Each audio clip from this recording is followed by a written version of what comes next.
Shalom saudara sekalian kasih Tuhan. Saya mengajak kita membuka beberapa bagian firman Tuhan. Yang pertama dari 2 Korintus pasal yang keempat ayat yang ke-16. Surat 2 Korintus pasal yang keempat ayat yang ke-16 ini juga adalah ayat responsoria yang tadi sudah kita baca. Saya bacakan sekali lagi buat kita semua. 2 Korintus 4 ayat 16. Sebab itu kami tidak tawar hati, tetapi meskipun manusia lahiriah kami semakin merosot, namun manusia batiniah kami dibaharui dari sehari ke sehari. Bagian yang kedua dari surat Efesus pasal yang keempat ayat yang ke-23 sampai 24. Efesus pasal 4 ayat yang ke-23, 24. Demikian firman Tuhan. Supaya kamu dibaharui di dalam roh dan pikiranmu, dan mengenakan manusia baru yang telah diciptakan menurut kehendak Allah di dalam kebenaran dan kekudusan yang sesungguhnya. Bagian yang ketiga, saudara, dalam surat Kolose pasal yang ketiga, ayat yang ke-5 sampai ayat yang ke-10. Kolose pasal yang ketiga, ayat yang ke-5 sampai ayat yang ke-10.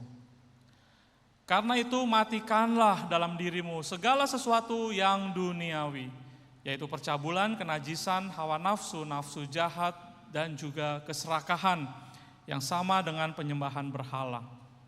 Semuanya itu mendatangkan murka Allah atas orang-orang durhaka.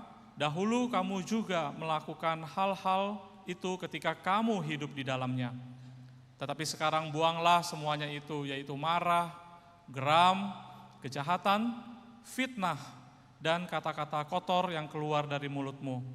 Jangan lagi kamu saling mendustai, karena kamu telah menanggalkan manusia lama serta kelakuannya, dan telah mengenakan manusia baru yang terus-menerus diperbaharui untuk memperoleh pengetahuan yang benar menurut gambar Khaliknya. Sedemikian jauh pembacaan firman Tuhan. Nanti ada beberapa ayat lagi yang akan kita baca. Tapi saudara, sebelum kita lebih jauh merenungkan bagian firman Tuhan ini, saya mengajak kita sekali lagi tundukkan kepala, kita berdoa. Ya Tuhan, kami ini adalah anak-anak-Mu yang sungguh beruntung.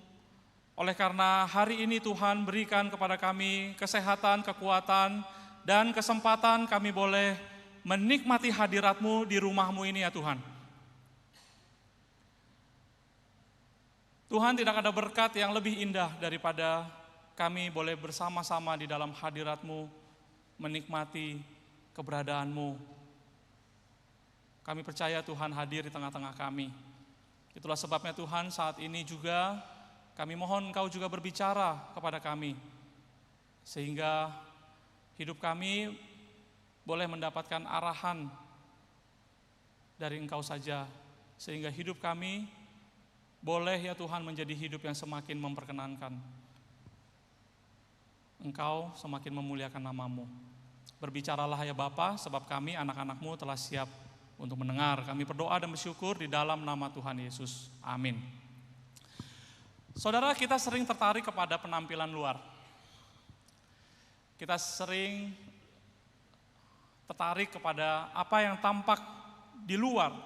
Tetapi saya percaya juga kita semua pasti sepakat bahwa ternyata apa yang ada di dalam itu lebih penting daripada apa yang tampak di luar. Ya kan? Walaupun kita sering mudah tertarik dengan penampilan, tetapi pada akhirnya isinya lebih penting daripada luarnya. Jadi kira-kira 1 bulan yang lalu saudara saya membeli sebuah, ya sebelum sampai membeli, saya di mall jalan-jalan dengan keluarga, lihat sepatu lagi promo. Dan bagus, ya bagus, merek tertentu dan promo 60%. Lalu dicoba di tempat dan bagus kelihatannya, ya cocok. Lalu saya beli. Ternyata ketika dipakai buat berjalan jauh, olahraga, saudara berkilo-kilo, 2 kilo, 3 kilo begitu, saudara sakit sekali pakai, sampai terluka. ya, di bagian belakang terluka. Dan akhirnya saya menyesal dan memilih untuk tidak memakai lagi karena tidak bisa dipakai. Karena menyakitkan saudara.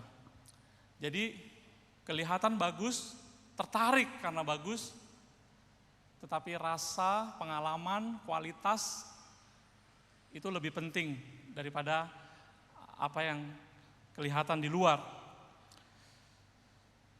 Saudara, ini juga berlaku bagi kehidupan kita.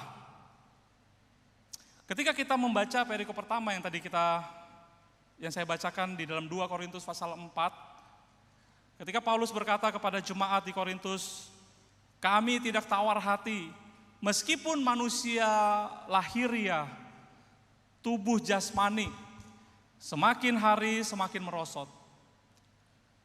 Tetapi manusia batiniah kami, yaitu manusia yang ada di dalam, itu diperbaharui dari hari ke sehari. Saudara, konteks jemaat pada saat itu adalah ketika jemaat menghadapi segala pergumulan-pergumulan hidup, persoalan-persoalan hidup, plus mereka adalah anak Tuhan, mereka mendapat penganiayaan, penolakan, dan lain sebagainya. Mereka mempertimbangkan untuk meninggalkan Tuhan. Maka Rasul Paulus mendorong mereka dan berkata, kita menderita, tubuh kita perlahan-lahan akan menurun kesehatannya. Tetapi jangan pentingkan itu. Jangan lihat penderitaan yang sekarang. Rasul Paulus mengatakan apa? Bahwa kemuliaan yang akan datang kelak itu jauh lebih berharga. Bahwa apa yang tidak kelihatan itu jauh lebih penting bernilai daripada apa yang kelihatan. Karena yang kelihatan ini adalah sementara. Semua sementara.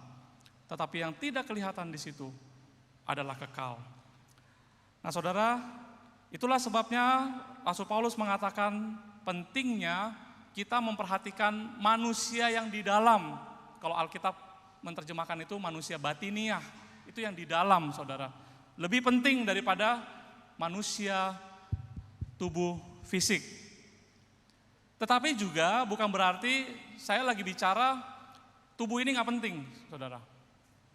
Alkitab juga berkata di dalam 1 Korintus pasal yang ke-6 ayat yang ke-19 sampai 20 dikatakan bahwa tubuhmu ini adalah bait Roh Kudus yang diam di dalam kamu.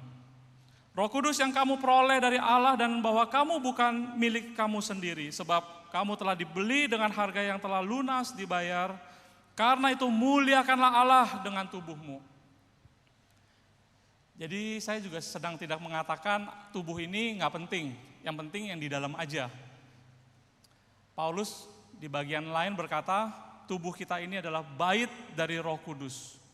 Dan tubuh ini telah lunas dibayar oleh darah Kristus melalui pengorbanannya di kayu salib. Oleh sebab itu, dengan tubuh kita jaga rawat baik-baik. Karena dengan kesehatan kita bisa memuliakan Tuhan, melayani Tuhan. Jadi tubuh juga penting, Bapak Ibu Saudara. Tetapi yang mau saya katakan adalah firman Tuhan berkata, tubuh penting, itu adalah bait Roh Kudus.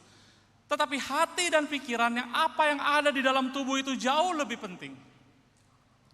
Ketika dikatakan apa yang ada di dalam, saudara jangan pikir apa yang di dalam tubuh lebih penting, yaitu otak kita, jantung, hati, dan lain sebagainya. Yang saya maksud adalah jauh lebih dalam daripada itu. Yaitu hati dan pikiran, itu jauh lebih penting. Maka Tuhan Yesus pernah mengajarkan demikian bukan? Di dalam Matius pasal yang ke-5 ayat yang ke-27 sampai 29. Tuhan Yesus berkata, sesungguhnya aku berkata kepadamu, setiap orang yang memandang perempuan serta menginginkannya sudah berzina dengan dia di dalam hatinya.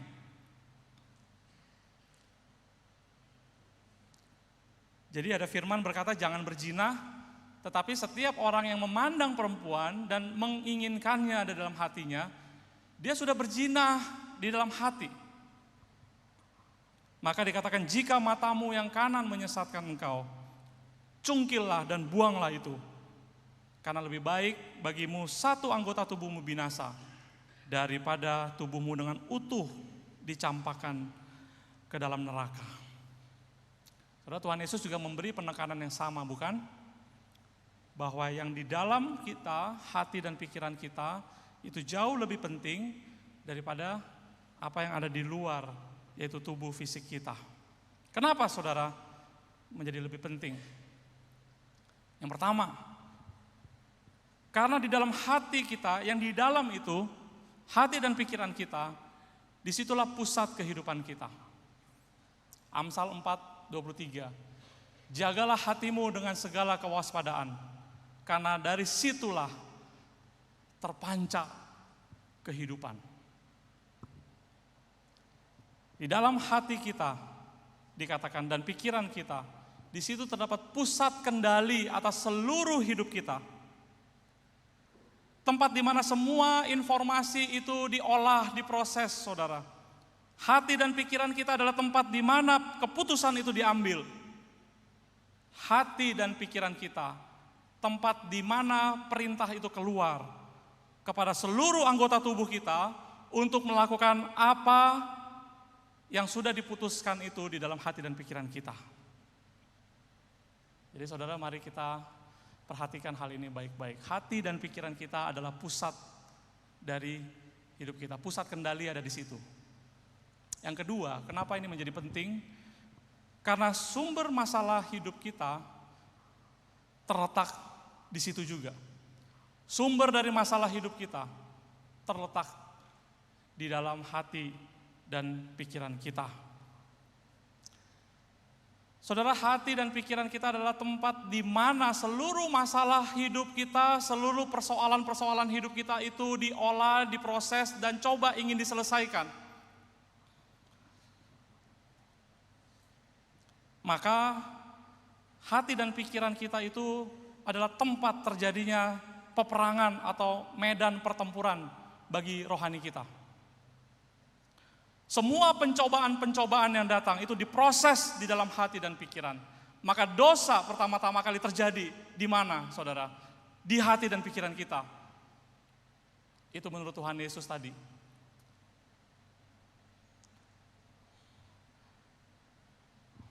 Maka kita sering dengar istilah sakit hati, iri hati, mendua hati, benci, marah, sombong, pikiran cabul.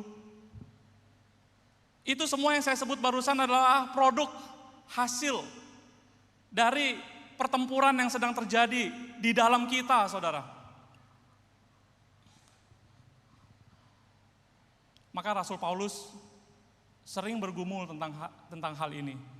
Apa yang dia pikirkan itu berbeda dengan apa yang dia lakukan. Roma 7:22-24. Ini kata Rasul Paulus. Sebab di dalam batinku, batin sekali lagi ya, ini terjemahan bahasa Indonesia. Bahasa aslinya itu yang di dalamku, inward. Sebab yang di dalamku, aku suka kepada hukum Allah. Tetapi di dalam anggota-anggota tubuhku, ini fisik ya saudara ya, aku melihat hukum lain yang berjuang melawan hukum akal budiku dan membuat aku menjadi tawanan hukum dosa yang ada di dalam anggota-anggota tubuhku. Aku manusia celaka, siapakah yang akan melepaskan aku dari tubuh maut ini? Saudara perhatikan kata-kata yang dipakai oleh Rasul Paulus, dikatakan aku berjuang melawan hukum akal budiku. Berjuang, saudara. Kalau kata dalam bahasa aslinya ini, aku berperang. Ini istilah peperangan, saudara. Jadi sepanjang hari dan sepanjang hidup kita adalah sebuah peperangan. Kita ada di dalam medan peperangan, saudara, untuk melawan dosa-dosa dan segala keinginan-keinginannya. Di dalam ini loh, saudara, hati kita, pikiran kita, itu adalah medan pertempuran setiap saat. Kita terus bertempur, berperang. Itu sebabnya mengapa iblis ingin sekali menguasai hati dan pikiran kita. Saudara tahu kenapa? Karena begitu iblis menguasai hati dan pikiran kita, seluruh hidup kita dikendalikan oleh dia.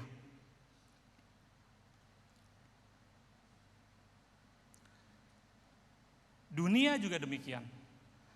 Dunia dengan segala gemerlapnya, dengan segala keindahannya, mencoba menarik dan mempesona kita untuk kita kemudian tertarik.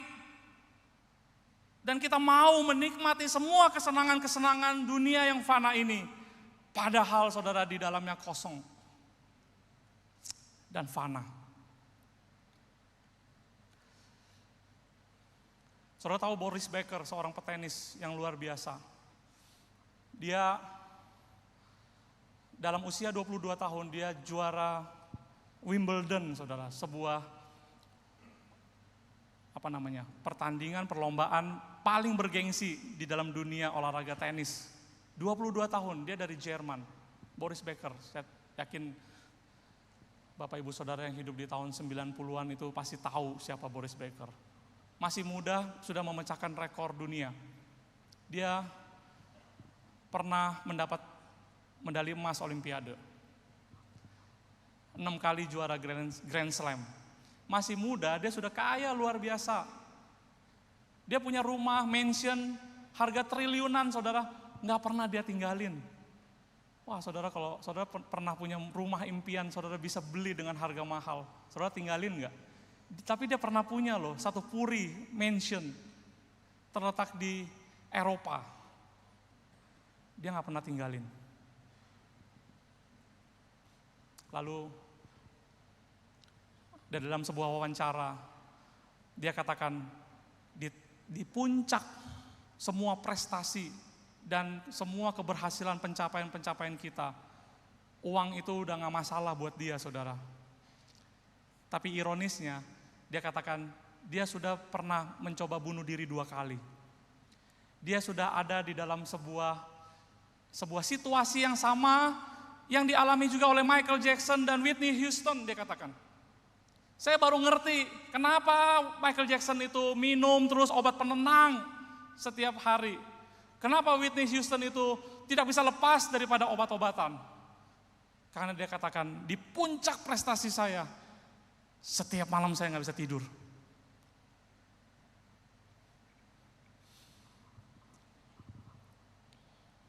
Maka dia katakan, banyak orang berlomba-lomba ingin mendaki yang namanya puncak kesuksesan hidup. Seluruh orang di dunia ini berlomba-lomba mau mendaki puncak kesuksesan hidup. Dia katakan, tetapi tahukah, ketika engkau sudah berhasil mencapai puncak dari kesuksesan hidup, apa yang engkau lihat di sana? Dia katakan, tidak ada. It's nothing there.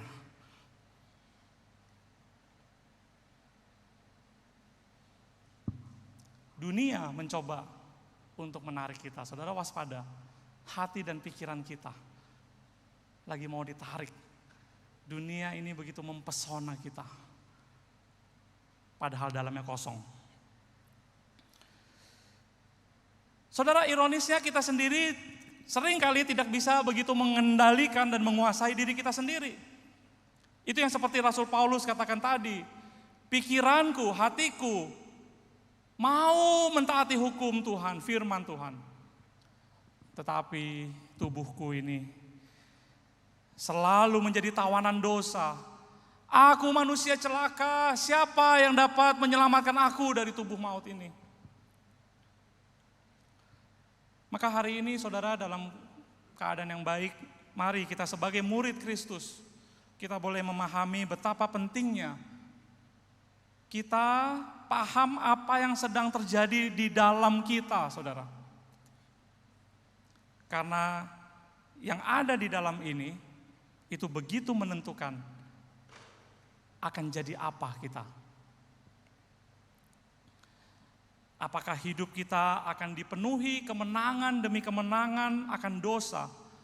Hidup kita akan diliputi oleh sukacita yang sejati, damai sejahtera, ketenangan hidup yang datang dari Tuhan. Atau hidup kita masih terus menerus di dalam belenggu dan tawanan dosa. Kita terus diliputi rasa bersalah karena selalu kalah dan jatuh.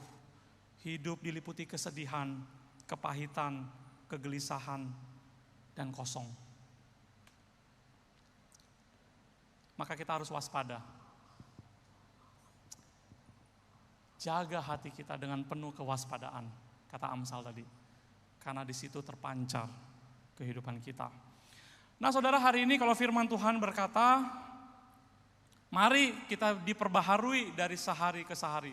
Manusia batiniah kita. Maka kita perlu tahu apa yang sebetulnya Tuhan perbaharui dalam diri kita. Ya, apa yang sebetulnya Tuhan perbaharui dari diri kita. Dari dalam ini, apa yang diperbaharui oleh Tuhan. Sehingga kita bisa dikatakan manusia baru, kita terus diperbaharui. Karena bukankah ketika kita percaya kepada Tuhan, kita masih tinggal dalam tubuh yang lama? Bukankah kalau kita percaya kepada Tuhan, kita masih tinggal di dalam dunia yang lama, kita tidak langsung pindah ke surga. Tapi sekarang mari kita pikirkan sama-sama, apa yang diperbaharui sebetulnya? Sehingga kita dikatakan ciptaan baru. Ya, apa yang diperbaharui? Yang pertama-tama saudara, tujuan hidup kita diperbaharui. Jadi setelah kita percaya dan terima Tuhan Yesus sebagai Tuhan dan Juru Selamat, maka hal pertama dan yang terpenting diperbaharui adalah tujuan hidup. Tujuan hidup kita dari yang lama sebagai budak dosa, sebagai tawanan dosa dan hawa nafsu duniawi. Kita selalu lakukan apa yang kita senang lakukan. Itu adalah tujuan hidup kita yang lama. Setelah kita kenal Tuhan Yesus lahir dan hidup dalam diri kita. Kita sekarang menjadi pelayan Tuhan. Kita menyembah Tuhan. Kita mengutamakan Tuhan. Kita meninggikan Tuhan. Hidup yang penuh dengan kasih Allah. Hidup di dalam sukacita dan damai sejahtera sejati. Saudara, tujuan hidup berubah. Tujuan hidup yang baru. Tujuan hidup yang diperbaharui oleh Tuhan ketika kita menjadi anak Allah. Maka itu juga yang dialami oleh Rasul Paulus, bukan? Rasul Paulus sebelumnya dia begitu bangga. Dia sebagai orang Yahudi, dia dilahirkan dari suku Benyamin dan dia sungguh taat kepada hukum-hukum Yahudi. Begitu taatnya dia sebagai pembela kalau ada orang yang menyimpang dari pengajaran orang-orang Yahudi. Maka orang-orang Kristen permulaan dianggap sebagai orang-orang pengajar sesat dan dia kejar orang-orang Kristen dan dia aniaya orang-orang Kristen, bahkan dia bunuh orang-orang Kristen. Dia sendiri akui itu, aku sebagai seorang penganiaya yang kejam. Itu Paulus dan dia bangga sekali saudara, dilahirkan sebagai orang Yahudi dari suku Benyamin itu. Tetapi ketika dia berjumpa dengan Tuhan Yesus secara pribadi, dalam perjalanannya menuju Damsyik di mana di situ terdapat komunitas orang-orang Kristen yang dia ingin habiskan saudara.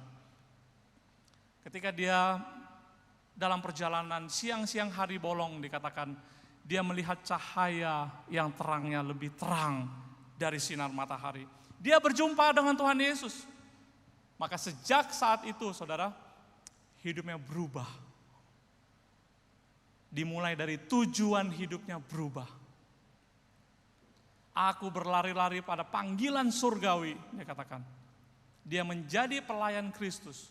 Dia memberikan seluruh hidupnya untuk melayani Tuhan. Dalam Filipi pasal yang ketiga ayat yang ke-7 sampai ke-8 dikatakan, apa yang dahulu merupakan keuntungan bagiku, sekarang kuanggap rugi karena Kristus. Malahan segala sesuatu kuanggap rugi karena pengenalan akan Kristus Yesus Tuhanku lebih mulia daripada semuanya itu. Oleh karena dialah aku telah melepaskan semuanya itu dan menganggapnya sampah, supaya aku memperoleh Kristus. Saudara, hidupnya berubah 180 derajat. Ia menjadi pelayan Kristus. Dia mengabdi kepada Yesus sepanjang hidupnya. Dia melayani Tuhan. Walaupun pergumulan-pergumulan semakin berat, hidupnya semakin sulit sebagai pemberita Injil. Tetapi dia katakan di dalam Kristus, dia mendapatkan sukacita dan damai sejahtera yang sejati. Saudara, sekarang mari kita lihat diri kita masing-masing. Sebagai orang Kristen, sudah berapa lama kita menjadi orang Kristen? Pertanyaannya, betulkah Tuhan Yesus sudah menjadi tujuan yang terutama di dalam kehidupan kita? Betulkah saudara sudah mengasihi Tuhan dengan segenap hati, akal, pikiran, dengan segenap kekuatan? Apakah saudara dan saya sudah memberikan yang terbaik dari apa yang ada dalam diri kita untuk melayani Tuhan dan mengasihi sesama kita? Mari saudara kita evaluasi diri kita masing-masing. Sebagai orang Kristen, apakah tujuan hidup kita sudah diperbaharui? Yang kedua, yang diperbaharui oleh Tuhan selain tujuan adalah cara berpikir. Maka di bagian kedua firman Tuhan yang tadi dibaca di awal, Efesus pasal 4, 23, 24, di situ katakan, supaya kamu dibaharui di dalam roh dan pikiranmu. Pikiran kita diperbaharui, saudara. Dan mengenakan manusia baru yang telah diciptakan menurut kehendak Allah dalam kebenaran dan kekudusan yang sesungguhnya. Ayat yang sama, saudara, ketika Rasul Paulus di dalam Roma 12 ayat yang kedua dikatakan, janganlah kamu menjadi serupa dengan dunia, tetapi berubahlah oleh pembaruan budimu. Nah, kata budi ini juga akal pikiran, saudara. Pikiran kita diperbaharui, sehingga kamu dapat membedakan manakah kehendak Allah, apa yang baik, yang berkenan kepada Allah, dan yang sempurna. Maka pertobatan dalam bahasa Yunani itu adalah metanoia. Apa artinya metanoia? Metanoia adalah pikiran yang berubah 180 derajat. Jadi bertobat dalam bahasa Yunani itu metanoia, orang yang bertobat ialah orang yang pikirannya berubah. Tobat dia, pikirannya yang berubah. Ya. Jadi kalau kita pingin punya badan yang sehat, saudara perhatikan asupan yang kita berikan buat tubuh badan kita. Kalau saudara pengen badan yang sehat, kita harus perhatikan kualitas makanan kita. Demikian juga dengan pikiran kita, hati kita. Kalau kita mau hati dan pikiran kita sehat, saudara perhatikan apa yang terus kita isi di dalam hati dan pikiran kita.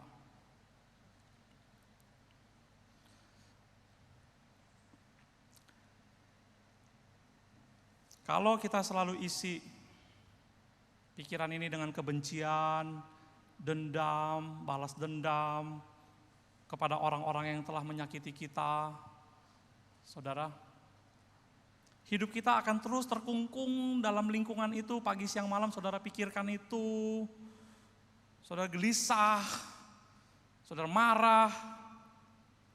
Dan pola-pola ini akan menjauhkan diri kita dari yang namanya ketenangan dan damai sejahtera. Karena kita terus isi itu. Memori-memori sakit hati kita keluarkan lagi, kita pikirkan lagi, kita ulang-ulang.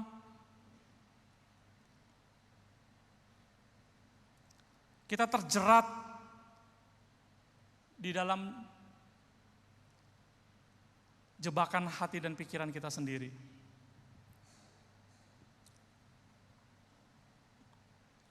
Nelson Mandela pernah berkata seperti ini, kebencian adalah racun yang kita minum dengan berharap orang yang kita benci itu mati. Ini seperti lebah ya saudara ya. Lebah itu menyengat musuhnya dengan jarum berlacun yang ada di belakang ekornya. Tapi setelah dia menyengat musuhnya, siapa yang mati saudara? Yang dipastikan mati adalah dia, musuhnya belum tentu.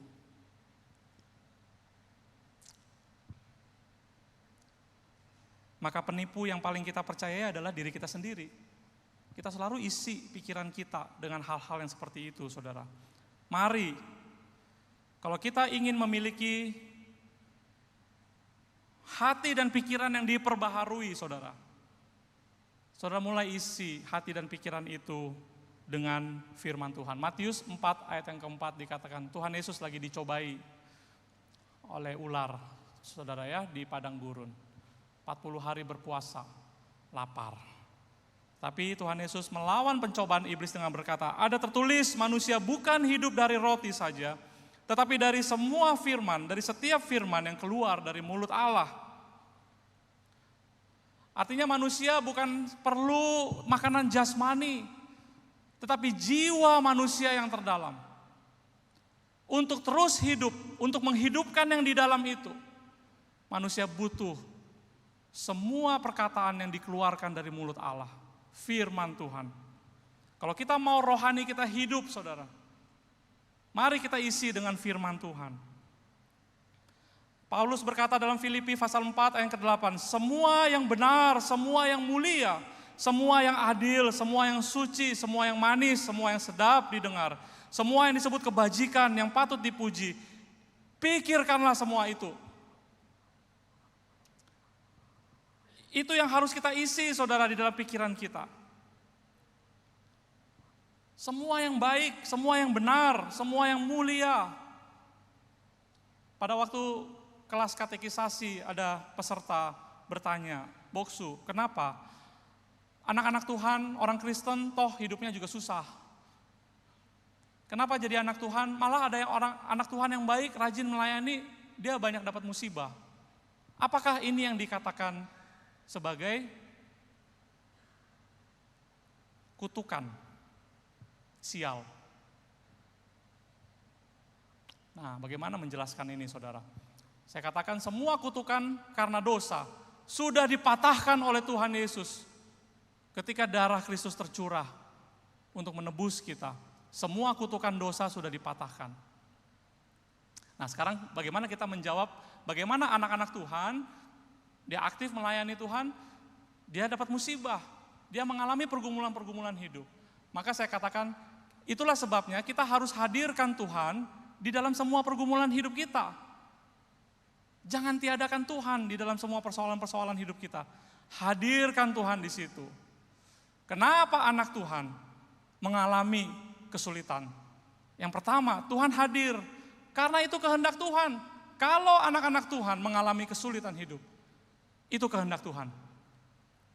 Yang kedua, kalau anak-anak Tuhan mengalami segala pergumulan-pergumulan hidup, pasti Tuhan ingin memproses anak itu supaya apa? Di dalam Tuhan dia semakin kuat, dia semakin teguh, dia semakin tegar. Itu ada proses pembentukan Tuhan.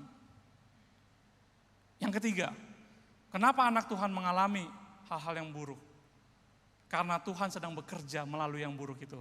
Kita tahu sekarang Allah turut bekerja di dalam segala sesuatu, baik yang baik maupun yang buruk. Untuk apa? Pada akhirnya mendatangkan kebaikan bagi setiap anak-anak yang mengasihi Dia. Nah, cara berpikir itu harus berubah, saudara. Kita menjadi anak Tuhan, menghadapi, melihat permasalahan hidup sekarang berubah. Kita hadirkan Tuhan di situ. Semua yang benar, semua yang baik, semua yang mulia, yang suci, yang patut didengar, yang sedap kedengarannya. Saudara, itu yang harus kita pikirkan.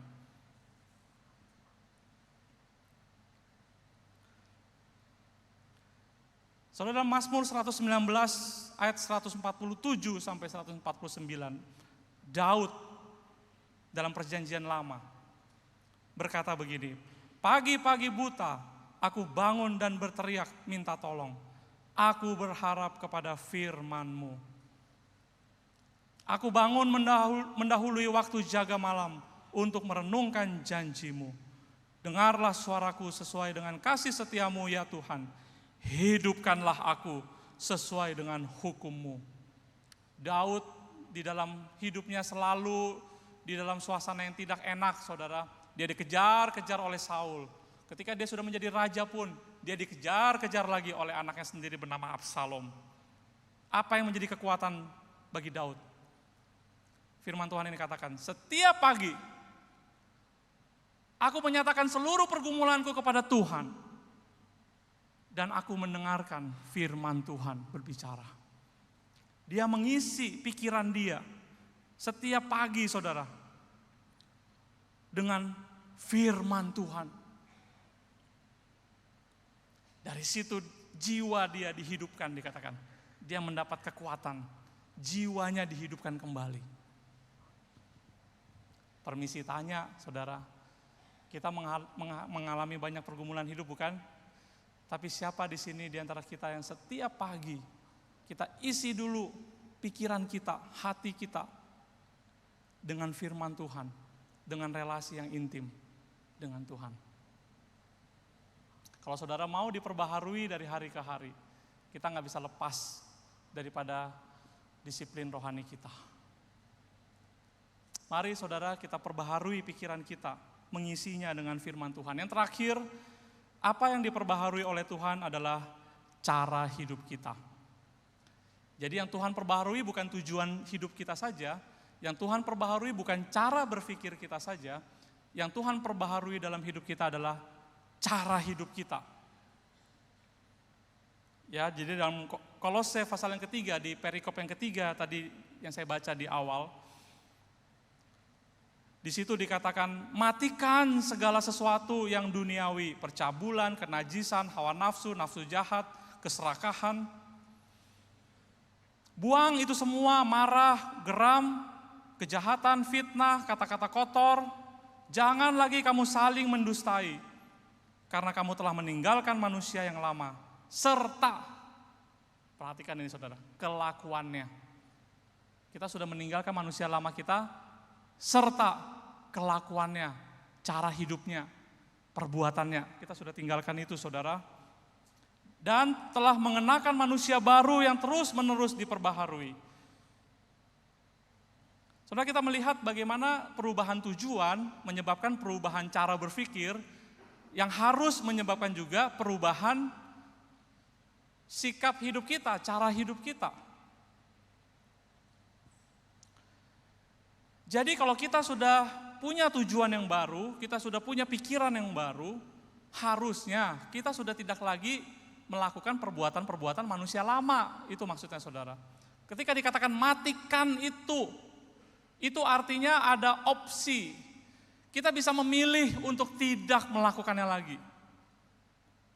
Itu artinya kita harus mendisiplin diri kita sekuat tenaga kita untuk meninggalkan perbuatan-perbuatan lama hidup kita, di mana di saat itu kita masih melayani hawa nafsu dan dunia dengan segala keinginan yang fana. Nah, sebagai anak Tuhan, kita sudah tidak patut lagi melakukan perbuatan-perbuatan seperti itu. Mari kita cek diri kita, saudara. Apakah kita masih hidup di dalam kemarahan, percabulan, fitnah, dusta, dan lain sebagainya. Sebaliknya, sebagai anak Tuhan, mari kita melakukan apa yang menjadi pengajaran dari Tuhan Yesus. Kita hidup saling mengasihi. Kita mempraktekkan pengampunan. Kita sopan, berkata-kata membangun. Berkata-kata yang positif, yang baik. Kita tidak mengatakan hal-hal yang tidak baik. Kita rajin berbuat baik. Ini semua tanda-tanda orang yang sudah diperbaharui hidupnya oleh Tuhan. Tuhan Yesus pernah berkata, dari mana kita mengenal jenis pohonnya? Tumbuhan atau jenis pohonnya kita kenal dari mana? Yaitu dari buahnya. Kita tidak harus melakukan itu lagi, saudara. Kita harus perbaharui cara hidup kita. Saudara, saya tutup dengan kesaksian. Suatu ketika saya dikirim praktek, ketika saya kuliah di Bandung. Saya dikirim praktek ke sebuah gereja.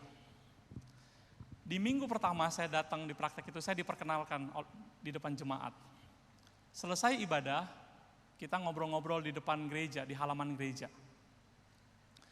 Lalu di situ ada seorang bapak.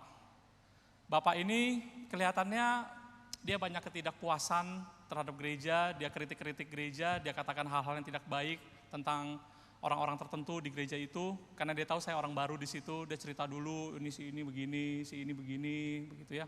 Semacam saya di briefing lah sama dia. Bapak itu, yang saya lihat, konsep pikirannya itu sangat masih sangat duniawi sekali. Dia datang ke gereja karena dia mengantar istrinya sebagai majelis di gereja itu. Tapi konsep pikirannya sangat duniawi, saudara. Segala sesuatu diukur dari uang. Dia katakan gereja ini mana bisa maju kalau nggak ada uangnya. Terus dia ngomong sama yang di sebelah dia, ada bapak-bapak yang lain juga.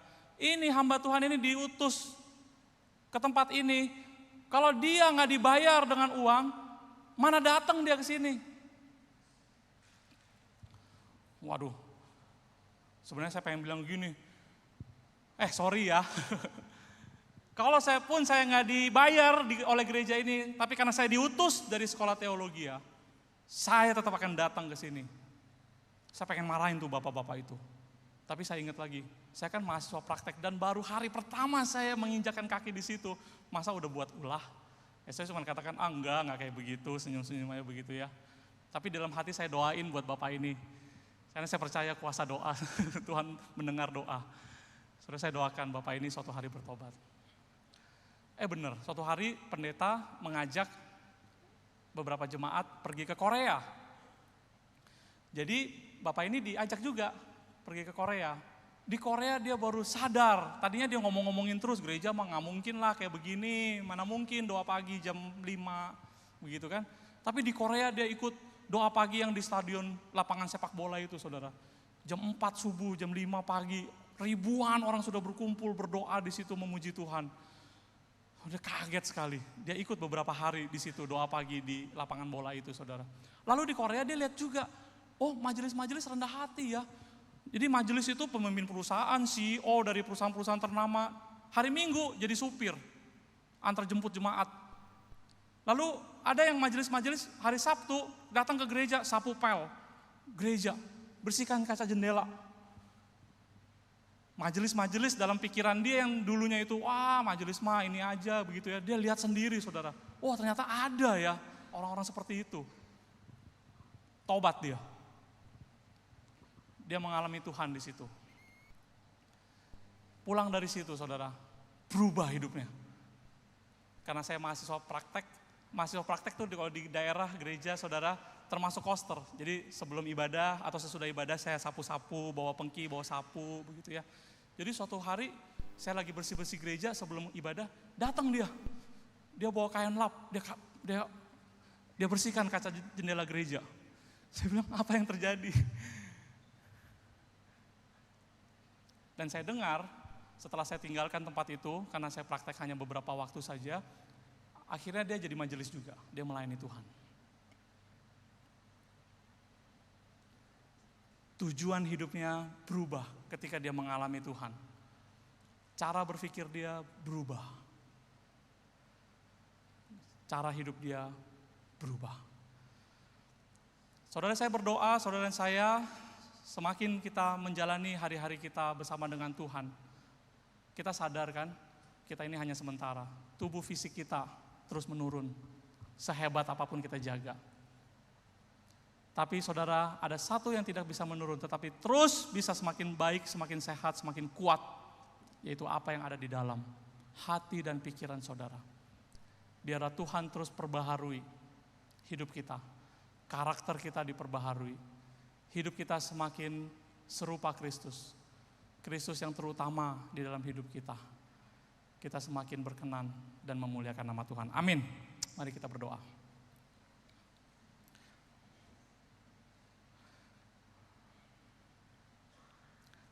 Kami bersyukur dan berterima kasih untuk kebenaran firman-Mu yang sudah mengingatkan kami. Kami belajar banyak ya Tuhan hari ini.